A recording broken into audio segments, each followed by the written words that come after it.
Yo, what's up mga Thailander? So meron naman tayong re-review dito ng mga products natin from High Speed Thailand. So ito, unahin muna natin tong clutch set na clutch lining kasama yung plate niya. So yung plate niya may mga dimples yan.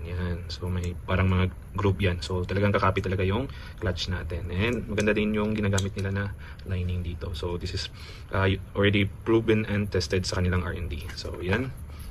Plate clutch racing set. So yan, from High Speed for wave 125. And then next meron tayong racing pump. Yan. So itong pump na to can pump twice the stock. Uy, takan nyo na ni.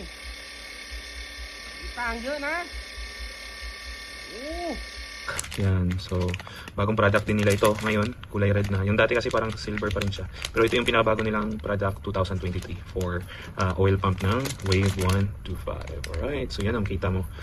19. This is October 2023 Thailand. Alright. Then dito tayo sa crankshaft. So itong crankshaft na to mga katay is nakalagay T125GT. Yan. So ito hindi mo mahalata pero naka-offset na ito ng 7mm. Ibig sabihin parang nakapin ka ng 7mm. Pero nakaganda is wala siyang pin. Mas matibay ito kaysa sa naka-stroker pin.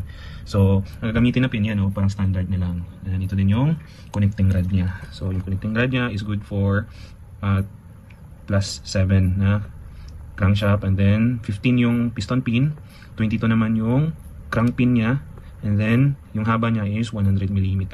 So maganda ito for 4 valves, tsaka yung 65 pataas. Yan.